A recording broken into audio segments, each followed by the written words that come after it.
जहां मटिहानी के महेंद्रपुर गांव में गंगा का कटाव ग्रामीणों के लिए अब बड़ी मुसीबत बन चुका है। पिछले 20 दिनों से जारी कटाव में सैकड़ों एकड़ खेत और तैयार फसल नदी में समा चुकी है। अब कटाव तेजी से गांव की आबादी की तरफ बढ़ता नजर आ रहा है। घरों पर मंडराते खतरे से ग्रामीण दहशत में हैं और कई परिवार रात भर जाकर पहरा देते हुए दिखाई देते हैं। ये सुपर एक्सक्लूसिव तस्वीरें इस वक्त आपके टीवी स्क्रीन पर। कटाव से किस तरीके से एक एक करके लोगों की जमीन जो है वो नदी में अब विलीन होती नजर आती है। लोगों को घर छोड़कर पलायन करने की चिंता अब सता रही है। ग्रामीणों ने प्रशासन से तत्काल कटाव रोधी काम शुरू कराने की मांग की है।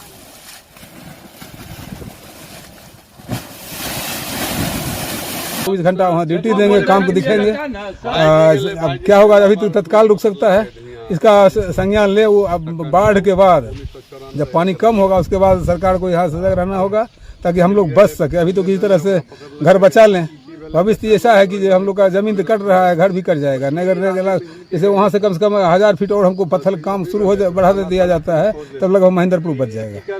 10-15 दिन पहले से हो रहा है, समझे ना। हवा तब तेज चलता है तो बहुत बड़ा बड़ा वो गिरता है, आवाज इतना डर जाइएगा, यहाँ से भी भागना पड़ेगा।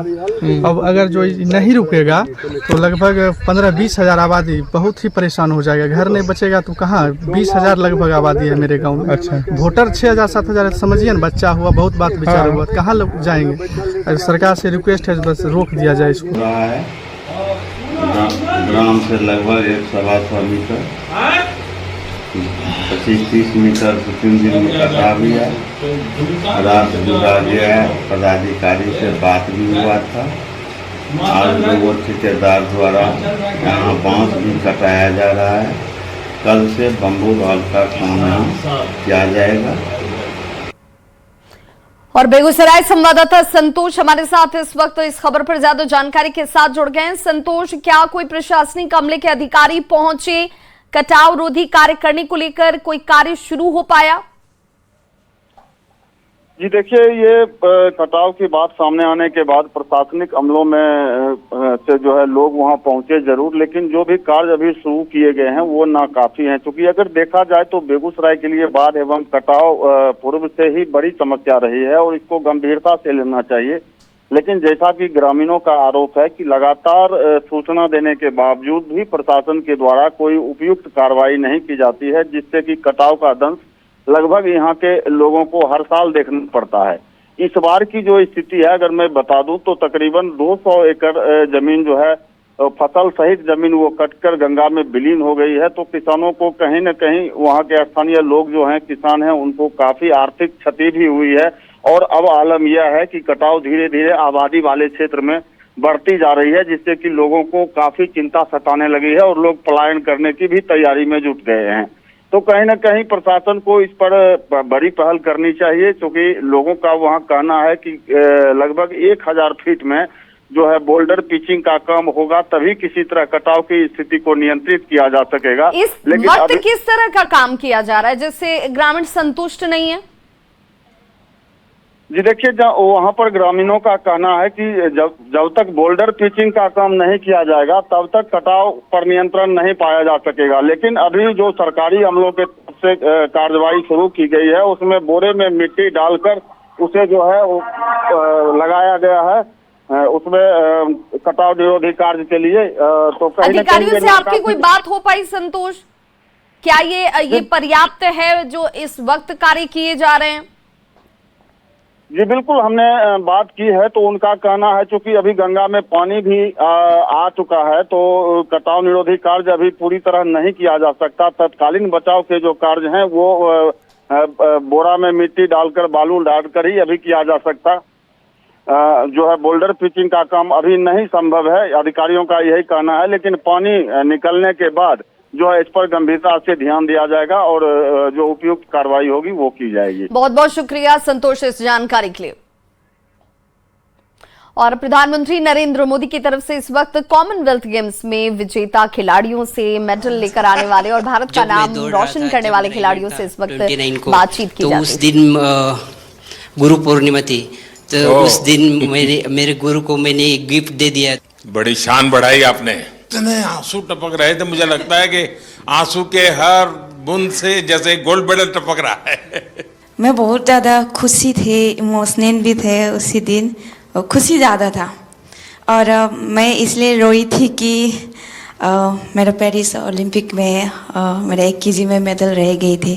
और एक प्लेयर्स की लाइफ में क्या क्या हमको फेस करना पड़ता है, तो ये 4 साल के अंदर मैं कितना क्या क्या कुछ मैंने फेस किया था। हर टाइम इंजरी ही चल रहे थे और फैमिली प्रॉब्लम वो सब हो रहा था, तो बहुत मुश्किल से मैं ये 4 साल फेस किया था।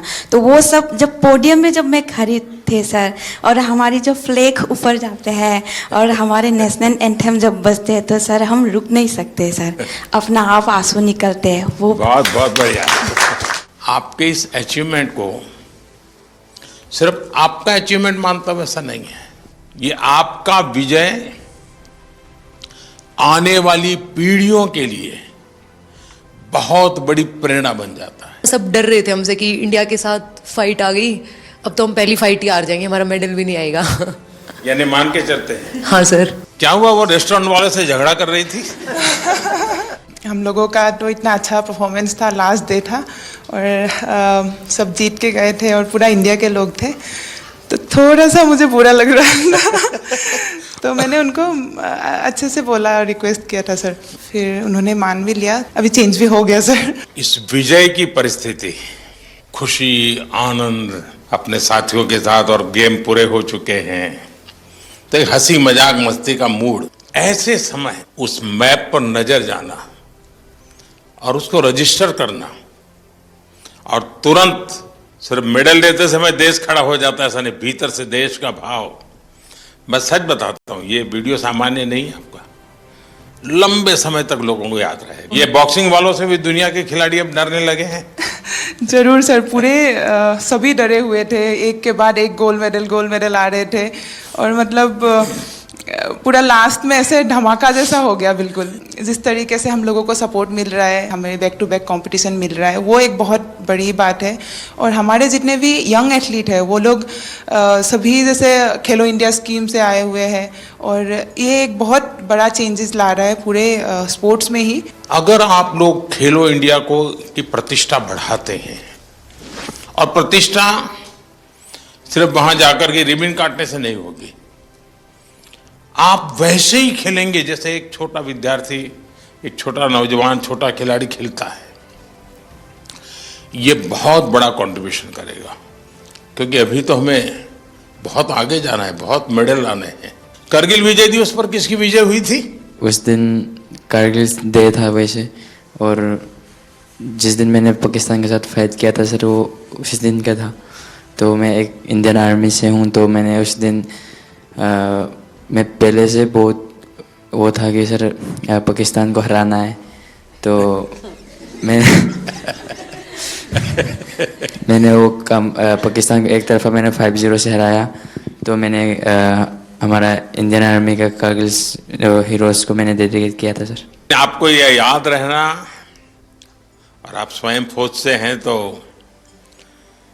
मैं जरूर मानता हूं कि देश के वीर जवानों को आपने जो भाव प्रकट किया ना कि मैं करगिल के विजेताओं को मेरा मेडल समर्पित करता हूं, उसने उस विजय पर 4 चांद लगा दिए, और जिसको पराजित करना था उसी को किया आपने।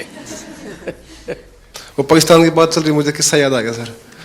2015 वर्ल्ड मिलिट्री गेम थे और मेरी पाकिस्तान के साथ पहली फाइट आ गई थी, और वर्ल्ड मिलिट्री गेम थे तो मिलिट्री वाले का फ़ोन आया कि भाई पाकिस्तान से नहीं आना है।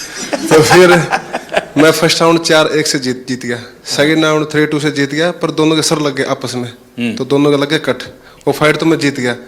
उसके बाद फिर दोनों चले गए हॉस्पिटल में टाके लगवाने के लिए। फिर 2014 में आप फर्स्ट टाइम प्रधानमंत्री जी बने थे, और जो हमारे साथ आर्मी का कोच गया हुआ था उसका नाम नरेंद्र राणा था, और फिर वो कई देर तक सोच के मेरे को बोला कि भाईजान एक बात बोलूँ? हाँ बोलो।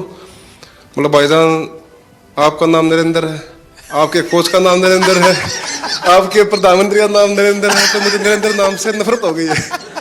सिर्फ आपने मेडल की संख्या बढ़ाई ऐसा नहीं है, आपने एक पीढ़ी को तैयार किया। मेरे मन में भी धक धक धक धक हो रहा है आप सर। चिंता मत कीजिए। पर आप जाए तो आपको बोलने में भी मेडल मिलने वाला है। मेरे फ्रेंड्स सर्कल में किसी ने बोला था कि मैं उनको कुछ बोलती थी, भाई ये तुम्हारे अच्छे के लिए तुम करो, तो अक्सर मुझे वो बोलते थे कि तू के मोदी से मिल रही है। हरियाणवी में बोल देते हैं सर कि क्या तू मोदी से मिली हुई है कि तेरी बात माने। तो आज मैं आपसे मिली हूँ सर, मैं उनको बोल पाऊंगी कि हाँ मैं मोदी जी से मिली हूँ।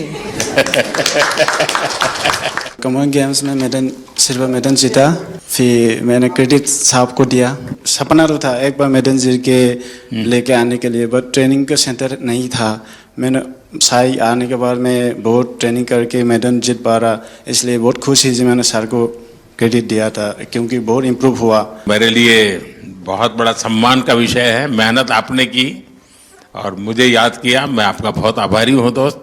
वाराणसी में खेल तुम प्रैक्टिस कर रही थी ना? जी सर, बहुत कैसा बना है स्टेडियम? सर अच्छा बना है। वहाँ पे मैं 10-12 दिन के लिए ट्रेनिंग करने गई थी, क्योंकि मैं मंदिर गई थी तो वहाँ पे ही ट्रेनिंग करके आई थी।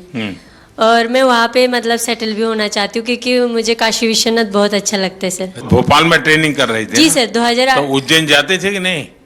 जी सर, उज्जैन भी गई थी सर। अच्छा, महाकाल के पास भी गई? जी सर। काशी विश्वनाथ के पास हुआ ही एक बार? ये सावन महीना तो भी है, वहाँ घर जाके फिर उसके बाद जाऊंगी सर। ठीक है। साई ने भी सर बहुत सपोर्ट किया है मुझे, हाँ। इसके कारण ही मैं यहाँ तक पहुँची। मैं खेलो इंडिया स्कीम में भी थी। 2018 में जो फर्स्ट खेलो इंडिया हुआ था उसमें मेरा सिल्वर मेडल था। वहाँ पे भी मैंने आपको देखा था ओपनिंग सेरेमनी में, तो इसमें मेरा मेडल था, तो मेरे को स्कीम भी मिल गया और मैं यहाँ तक पहुँची हूँ सर। स्पोर्ट्स व्यवस्था एक बात है, लेकिन देश मेडल तब प्राप्त करता है जब देश में स्पोर्ट्स कल्चर बनता है।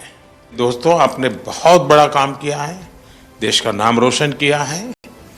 आपको मैं बहुत बधाई देता हूं और आप विश्वास कीजिए आगे भी आप विजयी होंगे और फिर से एक बार यहीं पर हम मिलेंगे। बहुत बहुत धन्यवाद, बहुत बहुत शुभकामनाएं। तो प्रधानमंत्री नरेंद्र मोदी ने पदक विजेताओं से मुलाकात की और उनके इस उपलब्धि के लिए उनकी सराहना की और कहा कि आप यूं ही आगे बढ़ते रहें। रुक करते एक बार फिर से बिहार के खबरों की तरफ। तो पटना में आज से हर घर तिरंगा अभियान की शुरुआत की गई और पटना में इस अभियान को लेकर विशेष इंतजाम किए गए हैं। जेपी गोलंबर से लेकर करगिल चौक तक सड़क के किनारे विशेष रूप से देखिए ये सजावट की तस्वीरें आपको नजर आ रही होंगी। सुरक्षा को लेकर विशेष इंतजाम, क्योंकि इसमें मुख्यमंत्री सम्राट चौधरी भी शामिल होने वाले हैं और इंतजार हर घर तिरंगा अभियान की शुरुआत को लेकर यहां पर तैयारियों की तस्वीरें आपके सामने है। और 9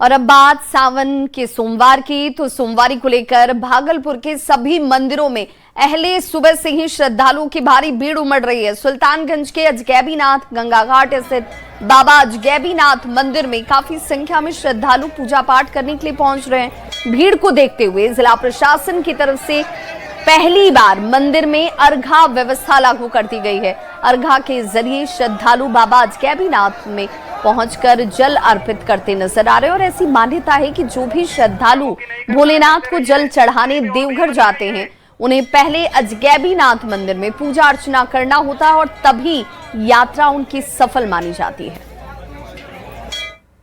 सावन की पहली सोमवारी पर जहां नमामि गंगे घाट पर आस्था का सैलाब उमड़ा है, तो वहीं मंदिरों में भी काफी संख्या में श्रद्धालु पूजा अर्चना करने के लिए पहुंचे हुए हैं। खासकर अजगैबीनाथ मंदिर में सुबह से ही श्रद्धालुओं की भारी भीड़ उमड़ी हुई है और चारों तरफ बोल बम और हर हर महादेव की गूंज सुनाई पड़ रही है। प्रशासन की ओर से पहली दफा यहाँ पर अर्घा का सिस्टम किया गया। अर्घा के जरिए भी जलाभिषेक किया जा रहा है। कहाँ से आए हैं?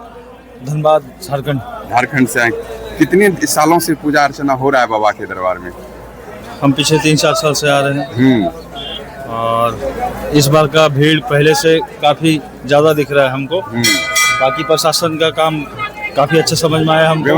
व्यवस्थाएं पहले से बहुत बेहतर हैं हाँ। थोड़ा कुछ जगहों पे चलने फिरने में थोड़ा सुविधा हमको लगा, लेकिन ठीक है, लेकिन पहले से दिन ब दिन सुधार हमको। क्या नाम हुआ आपका? हमारा नाम रमेश कुमार सिंह है। चलिए तस्वीर देख लीजिए कि किस तरह से श्रद्धालु नमामि गंगे घाट पर आस्था की डुबकी लगाने के बाद अजगैबीनाथ मंदिर पहुंच रहे हैं और पूजा अर्चना कर रहे हैं। ऐसी मान्यता है कि जो भी श्रद्धालु बाबा भोलेनाथ के दरबार जाते हैं वो नमामि गंगे घाट पर आस्था की डुबकी लगाने के बाद पहले अजगैबीनाथ मंदिर में पूजा अर्चना करते हैं, तभी उनकी यह यात्रा सफल मानी जाती है। विकास कुमार सिंह, न्यूज़ 18 भागलपुर। तो अजगैबीनाथ में श्रद्धा की और भक्ति की इन तस्वीरों को आपने देखा। और तमाम जिलों में, बिहार के अगर तमाम जिलों की भी बात कर लें तो सासाराम में भी सावन के दूसरे सोमवार पर सभी शिवालयों में जलाभिषेक करने के लिए लोगों की मौजूदगी नजर आई।